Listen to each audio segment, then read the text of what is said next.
Democrats accused of promoting unfit candidate Joe Biden and of betraying U.S. public.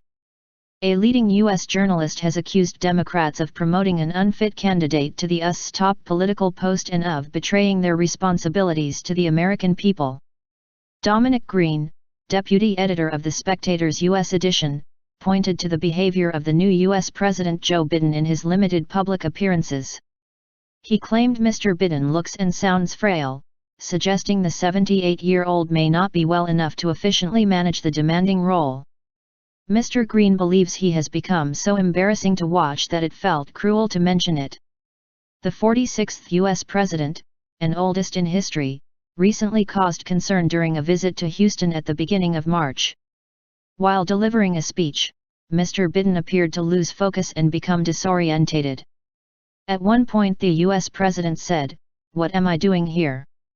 In an op-ed for the Daily Telegraph, Mr. Green writes, "Compare how he moves and sounds now to how he was a year ago, let alone 5 years ago. Biden looks and sounds frail.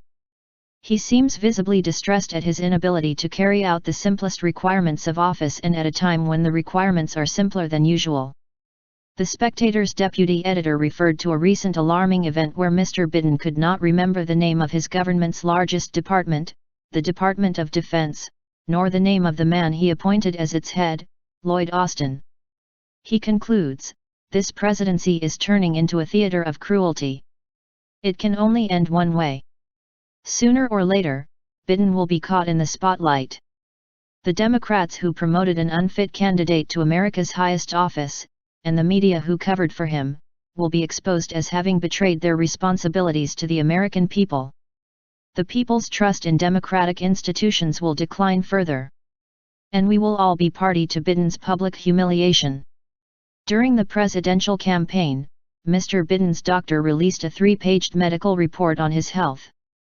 The report described the Democrat nominee as a healthy, vigorous, 77-year-old male, who is fit to successfully execute the duties of the presidency, to include those as chief executive, head of state and commander-in-chief. It also stated he has no known medication allergies and does not use any tobacco products, does not drink alcohol at all, and he works out at least 5 days per week. Mr. Biden is confident in his mental and physical fitness, and challenged a farmer from Iowa to a contest of push-ups, running or an IQ test at the end of last year. The man had suggested he was too damn old.